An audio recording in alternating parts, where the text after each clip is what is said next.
in Europe, a man by the name of Rothschild, who claimed to be Jewish, made this statement. He really didn't care who was king or ruler, as long as he controlled the finance. Rothschild had 5 sons, and he sent those sons into different parts of Europe. Yes, sir. Yes. He sent one son to England, one to France, one to Italy, one to Austria, and one stayed at home with the father in Germany. Yes, sir. And they all became a part of the house of Rothschild, but through manipulation of money, the son in England grew up, and that became the Bank of England, the Bank of France, the Bank of Italy, the Bank of Austria, the Bank of Germany. These were central banks that printed the money of these nations that now were in the hands of a family that had spread out with not the intention of doing good, but the intention to become manipulators and controllers of the destiny of the world and nations. Come on. Come on. Go ahead. Europe had many conflicts. Yes. Yes. And the Rothschilds would finance both sides. That's right. Yes, sir. That's right. What you don't understand is that war is a manipulation of money. That's right. You think you're fighting for democracy. A war to end all wars. Let peace reign in the earth. This is the tricky language that the wise and wicked use to trap the poor and the weak. Are you listening? Come on. The house of Rothschild became so strong that even when America was established, they kept through their agents in America trying to control central bank.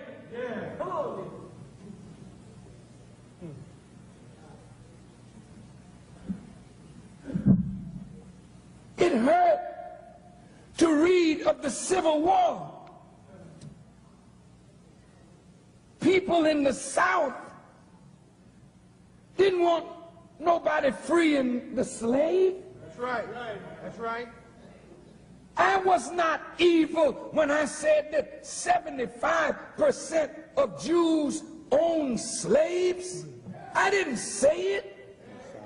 You all wrote it in your history. Now wait. If you own slaves and they were the bedrock of your wealth, you did not want America free. Many were at the root of the Confederacy and the Confederate flag yesterday as well as today. Right. Abraham Lincoln was interfering with something bigger than just peace and war.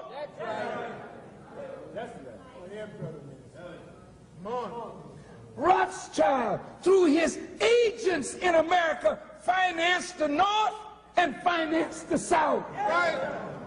And more lives were lost of poor people who are idealists, thinking that they're fighting for these noble principles. And all at the same time, you're making the rich richer, but they're enriched at the price of your blood and the blood of your children and the blood of your children's children. Go ahead.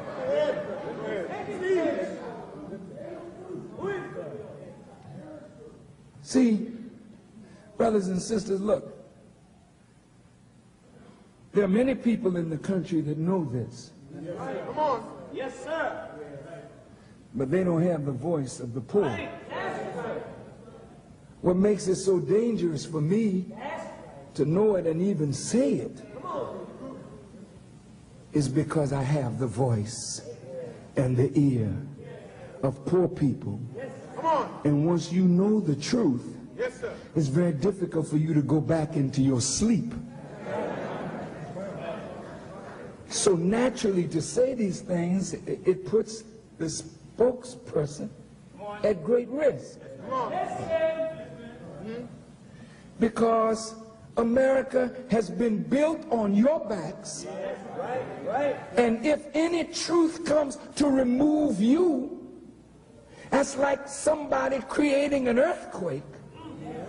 You see a beautiful building, but when the earth under it shakes, the walls come down, the ceilings come down. So that's why you have never been allowed a leader that could stay with you to speak to the masses of black people.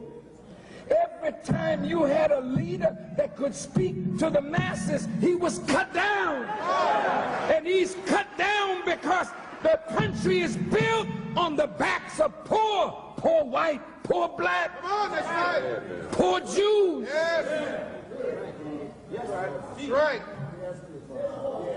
Come on. Look, brothers and sisters, in 1912, on December the 22nd,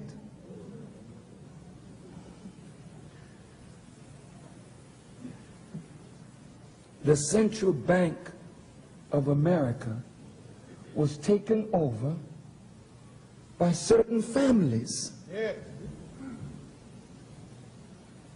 The Federal Reserve that prints the money is not owned by the government. That's right. That's right.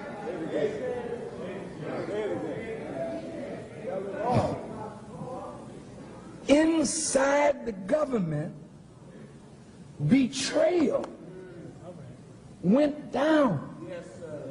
And under the presidency of Woodrow Wilson, who was elected in 1912, Yes. the Federal Reserve System was established. Come on. In 1913, he came. Did you know that at 1912, when Woodrow Wilson was elected, the debt of America was about $1 billion. When Woodrow Wilson left office in 1920, the debt had risen 800 times what it was when he came into office. How did that happen? Now you say, well, how does this impact on you in 1995? Can you hold on a few more minutes?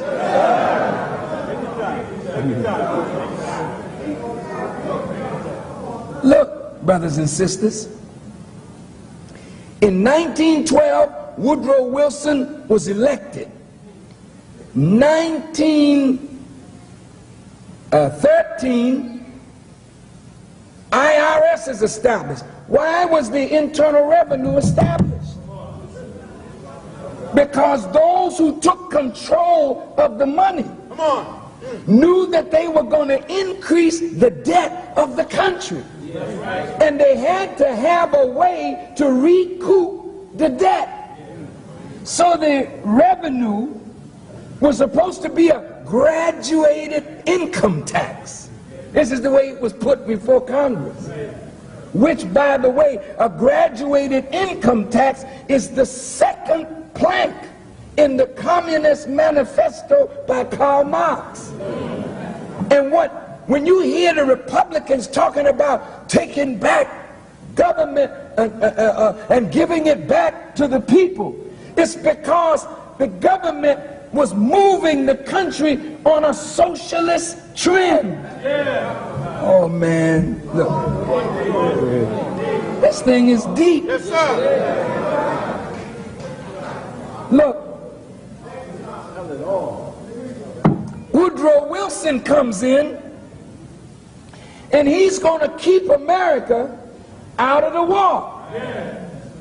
The war started in 1914. Is that right? Yes, sir. Come on. Woodrow Wilson's second term is in 1916. Come on.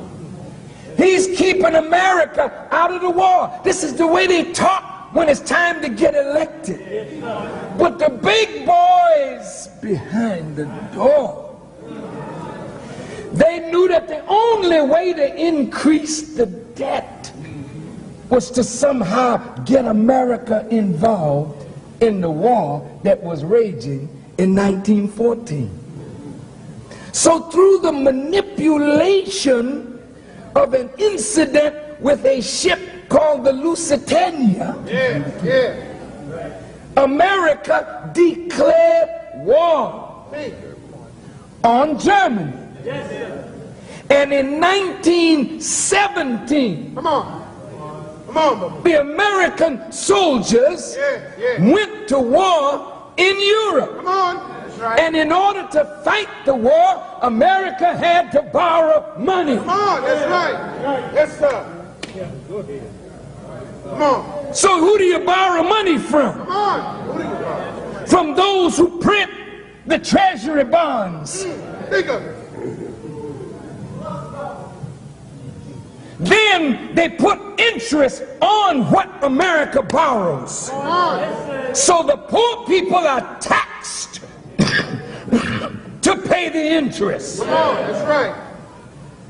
War over, 1918. Woodrow Wilson leaves office in 1920, and America, that was $1 billion in debt when he came in, is now $8 billion in debt, 800 times. Come on. Think of this. What it was. And the interest the American people are paying. It was the war to end all wars. And in that war, many of our black brothers were arguing and fighting because they wanted to fight for America, this great country, not knowing that the whole thing was manipulated by a handful of wicked men. J.P. Morgan, the Rockefellers, Come on. Loeb and Kuhn, Come on. and Schiff, Yes, sir. and the Warburgs, and the Rothschilds. These are Anglo-Saxons and Jews, because it don't make no difference when you get to a certain level. We don't see ethnicity, we see money. Do you understand what I'm saying? Now, World War I is gone. Follow me. Yes, sir. Now, here we are. Come on. Hitler rises. Here we go. Hitler's trying to get back what was taken from him Come on. Come on. and the Kaiser and Germany after World War I. Come on. Teach us. Teach your people. Hitler starts moving in Europe. Ain't nobody saying nothing. Come on. Where are you going, Hitler? Hitler sees himself as some kind of messiah. Come on. And guess who financed him? Teach your people. See, this is what they don't want to talk about.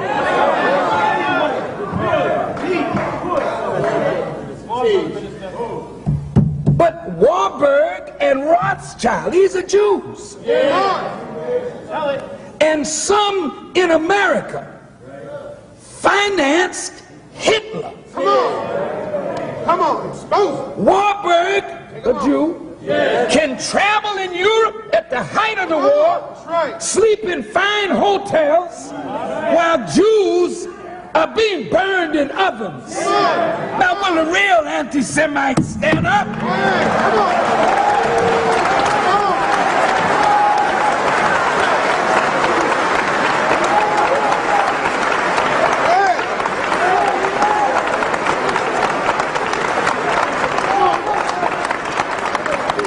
Now, look, this is known in certain circles. Many young Jews don't know nothing about this.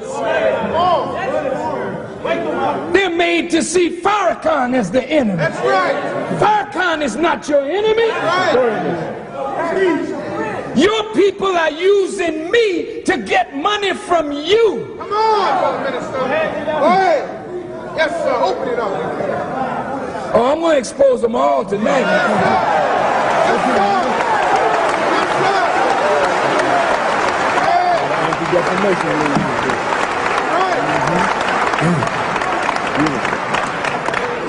Yes, sir. They say the FBI was set up to catch criminals. Come on. Well, that's true.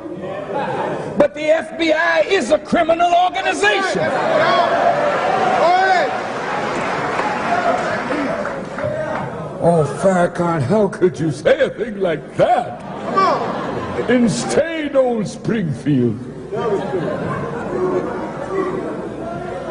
It's the best place to say things like this. In staid old Springfield. The FBI has been a criminal organization. Come on. They don't care nothing about law. They break the law to get at every black leader or white leader, That's right. anybody who can disrupt, destabilize, excite the poor. That's right. Under the name communism, That's right. under the name of any kind of thing they can think of, they come after you. That's right. Listen good now. Yes, sir. Yes, sir. You know the FBI's history, Come on. where we are concerned. That's right. Well documented. Go ahead. Was Mark Clark and Fred Hampton criminals? No, sir. They were members of the Panther Party. Was Marcus Garvey a criminal? No, sir. Was Noble Drew Ali a criminal? No, sir. Was W.E.B. Du Bois a criminal? No, sir. Was Paul Robeson a criminal? No, sir. Was Martin Luther King a criminal? Well, damn it, how could you Come on. have streets named for Martin Luther King Jr. and you hypocrites line up on the 16th and you take ads out in the paper to celebrate the memory of a man that the FBI bugged this hotel, whacked against him night and day. Tell me I'm lying. No, sir. They hated Dr. King. What is the real truth of his assassination? They hated Malcolm, and they hated Elijah Muhammad, and they hated the NAACP and the Urban League, and they worked night and day to destabilize every black organization. Now tell me I'm a liar.